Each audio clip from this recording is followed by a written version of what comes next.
It's The Last Stand. And here is your host, Brian Custer. That's right, it is The Last Stand. We bring you the biggest names in the sport. Joining me today is a guy, the top guy at 168. Two-time WBC super middleweight champion of the world. Go by the Mexican Monster now, huh? You forget about the red flag. Is that gone now? Yeah, I mean, I felt like we had a good run. I think we had about like 10 years with that nickname, and I feel like you just have to run with it, especially when a legend gives you a name. And it really means a lot to me. A lot of the fans like it too, so we changed it to the Mexican Monster. David Benavidez with us here on The Last Stand. So, you know, I kind of asked Caleb this question and ask you as well in the press conference. How did this fight get made? I mean, we've been waiting for so long. How did it get made? So I'm gonna tell you exactly how it got made. So I had a fight with Uzcategui. I had been training since October, and I had been vocal about it. You know that I've been wanting these big shots, and I think I had went over to Vegas, and I was talking about the fight, and I said, man, this is a fight that really needs to happen. You know, I don't know what's going on. And Al had called me like 2 weeks later. He's like, Dave, I'm gonna ask you something. He's like, do you want to go with Uzcategui in January, or did you want to just go into a fight with Caleb Plant? I said, man, Caleb Plant, that's a fight that we've been asking. I feel like it would have been wrong for me to take another fighter that my fans don't want to see. You know what I mean? And at the end of the day, I'm here for my fans. If it wasn't for them, I wouldn't be at this point, because they support me so much. But that's how the fight got made. I had, you know, and if I was really trying to cherry pick and, you know, make money or whatever, I would have went with Uzcategui and then with Caleb Plant. But I said, no, we're going with Caleb Plant. And listen, we know you guys don't like each other, but give fight fans some insight.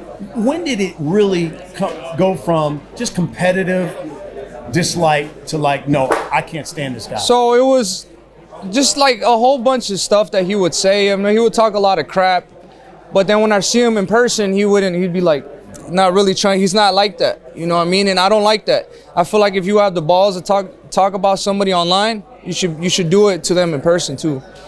And then at the gym, him and my brother got into it. He sucker punched my brother, and it's just that's what made it happen. And just that. Oh, I mean, going back and forth, he's been saying a whole lot of stuff about me, and I don't like what he has to say. I don't like what type of person he is, and I'm gonna make him pay on March 25th. Yeah, you know, I kind of alluded to this. I think you were quoted in one, I think it was the boxing scene, where you said, you know, I'm gonna break his fucking mouth. I'm gonna enjoy it and guarantee you I'm gonna knock him out on the canvas. And then, you know, you also told Elliot that, you know, I'm gonna give him the worst beating he's ever had. His corner's gonna have to stop it, and I'm gonna enjoy watching him quit on the stool like a bitch. Which one is it? To be honest, I'm satisfied with either or. But I've been thinking about it lately. I'm gonna really push for the early knockout. I'm really gonna push for it. I feel like this is pay-per-view. You have to. I want to be a pay-per-view star, and this type of fights, the type of early knockouts make pay-per-view stars.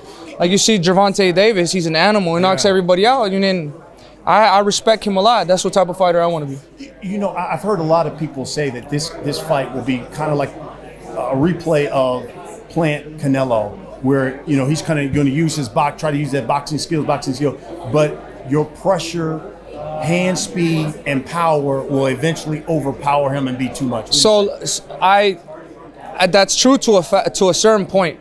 If you go back and watch that fight again, why did Canelo have problems getting in the first couple rounds? Because he's short and his arms are short. I'm taller than Caleb. My arms are longer than Caleb. You know what I mean? So when you see Anthony Durrell in the beginning of the fight, he had a little bit more success than Canelo did in the beginning of the fight because he's taller, he's bigger. I'm taller, I'm bigger, I'm stronger, and I'm faster. And I punch from every angle. So March 25th, we're coming. How important is this fight to this division?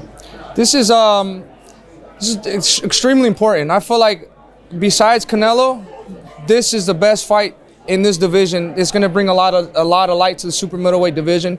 I feel like there's a lot of fire here. There's a lot of great fights to be made, and I'm excited to bring the super middleweight division back to boxing. Are we now, from here on out, David Benavidez pay-per-view star? Yeah, this is the era of Benavidez. In the next 15 years, this is all you guys are going to talk about, David Benavidez. I love it. You talked about you thought maybe they were spying on your camp. Tell me why. Just, bro, if I have a camera guy, and me personally, No, if me personally goes look at Caleb Plant's camera guy stuff, like what are you guys looking for? And then he's like looking at my sparring partners like stuff and stuff. So like, I mean, I don't got it. I just call it like how it is. Why is he looking? I'm not looking at his stuff. Yeah. Why is he looking at my stuff? Yeah. You know. I know you said you've been training for a while. You were at one point training for Uzcategui. Any fear of David Benavidez overtraining? No, that's never been a problem with me. I feel like you have to know when to give body rest, and you have to know when to put it on. I feel like I've been boxing 23 years, bro. My whole life. I've been professional 10 years. You know what I mean? So I know it's my job. I know my body. I know when to give it rest, and I know when to push it. And overtraining it's not going to be an issue at all. What do you think about when he said, I've been on this level before. I've already been on pay-per-view with Canelo, so I know what goes into it. He doesn't. Well, I mean, it's going to be a big fight. My past fights have been big crowds. This is only going to be a bigger crowd. I fought at the AT&T Stadium with how much, like 50,000 people there. So if you're a strong person in your head, you have to expect all this. I already know what's coming. This is no lights, nothing is going to scare me. If anything, it's going to make me more motivated to go in there and do my job. And I don't feel like I have any pressure on me. I just have a lot to prove. You know, I want to show. I feel like after this fight, people are going to know that David Benavidez is going to be the man of the next 10 years. Why do you think so many people fuck with you, man? Because it's like, no matter who, boxing fans, they always talk about, well, yeah, I love Tank. I mean, there's David Benavidez. You know, Mike Tyson loves you. It's like, no matter what kind of boxing fan you are, your name gets brought up. Why do people rock with David Benavidez? Because just look at the record, 26-0, 23 knockouts. I love going in there, even if I'm going to receive shots, I'm going to come back and I'm going to hit with stronger shots. It's just what I am. This is a fighter. You get fighters that are like Pacquiao, Julio Cesar Chavez, you know, all these fighters, they're just born fighters. They love to fight. And I feel like I'm in that category too. I'm a great fighter. I love to go to war. I don't shy away from it. So that's what the people would like to see. You know, and so many people watch the press conference and they see this thing. Are you really gonna fight, man? Or was that just like, all right, I'm gonna try to, you know, scare this guy, you know? Well. Honestly, bro, like when I do shit like that, I'm like, it's whatever you want to do. Yeah. If he gets up, he tries to get aggressive, then we gotta handle it. You know, I'm not gonna let nobody do it, but it was kind of more for show, but if he would have got up, he got in my face, I would have definitely fucking stuck him in his mouth.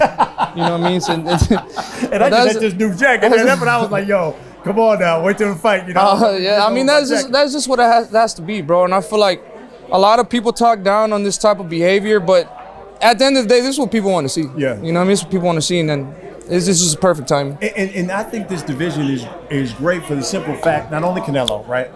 But then you got Andre there, who now is like fiending to fight with the winner of this fight. Yeah. You know, obviously Charlo's coming up to 168. So what's the future like? You also got David Morrell. And David Morrell. Great fight, exactly. Yeah. So me with all those fighters, I feel like I beat all of them, but that's the type of fights you need for legacy. You know what I mean? These dudes, they're good. They're gonna make me bring the best out of myself. And that's what I want. I don't want no easy fights no more. I want to actually test myself. I want to put myself in a place where it's hard that only I could bring myself out of. You know what I mean? And that's exactly what's gonna happen, man. I'm strong mentally, physically, and emotionally. Nothing can break me. And so for so long, so many people would ask you, "You're gonna move up to 168?" It seems like 168 is your division then. Yeah. If you're talking about Morrell, you're talking about Charlo, Andre, all those type of guys. It seems like you're gonna be here for a bit. Like I said, I think I have 4 more fights left in this division. And that's perfect. It's Caleb Plant, Canelo, Morrell, and Andre. Yeah. Because to be honest, I don't think Charlo's gonna come up to 168. I'm not gonna say nothing bad about him. You know, whatever happened. But I don't know. I would love to fight him. Yeah. But he just has to show some type of movement, at least for his fans. Yeah, yeah. And I guess, can you tell us why is David Benavidez the best at 168?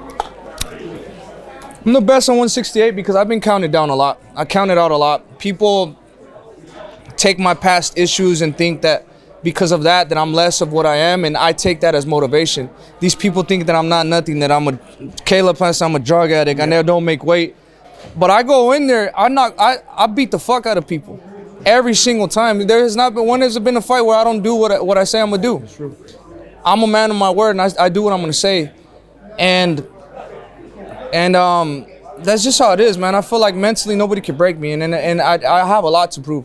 I have a lot to prove, man, and people are gonna see by the time I walk away from boxing, they're gonna say that guy, he's really a legend.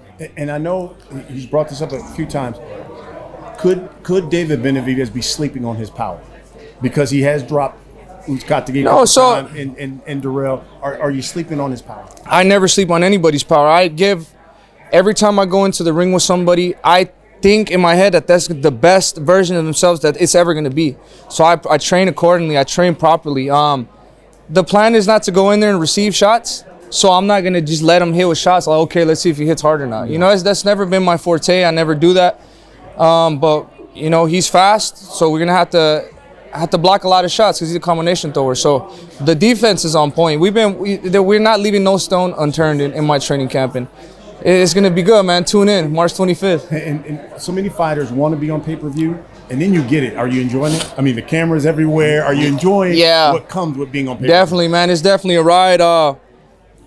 By the time I'm done, I want to look at everything back and be like, man, that was definitely an experience. And sometimes, not all press conferences are going to be like this. I'm not going to be that fucking scumbag that's always talking shit every chance he gets. If the beef is real and people say something about me, the only thing I do is defend myself. Right. You know what I mean? But I like to be more gentleman-like and be more polite. But I'm not going to let nobody talk to me in a way that I don't like. Yeah. And is there anybody out there right now that you enjoy watching fight? Like, you know? Yeah. I like Tank. I like Garcia. I like Devin Haney, Lomachenko, Usyk, Deontay Wilder. I used to be a big fan of Klitschko. You know, I love Klitschko, Joshua. I mean, I'm a fan of boxing, bro. Every fight that comes on, I watch it. Every fight. I love boxing. That's all I do is watch boxing. All right, so we'll wrap it up with this, man. So March 25th, man, this is pay-per-view, man. David Benavidez, what should we expect? Pay-per-view. Expect Caleb Plant to get knocked out before round 6. And I say that with a lot of guarantee in my heart because I know what's coming. And I know I'm ready for this opportunity, and I'm ready to step up to the plate. Dude, I tell you what, man, I always enjoy watching you fight, being with you, man. Thank you, brother. I can see why people rock with you. Thank you, brother. Let me tell you something. He's the 2-time WBC super middleweight champion of the world, David Benavidez. Thanks for watching, everybody. We'll see you again next week.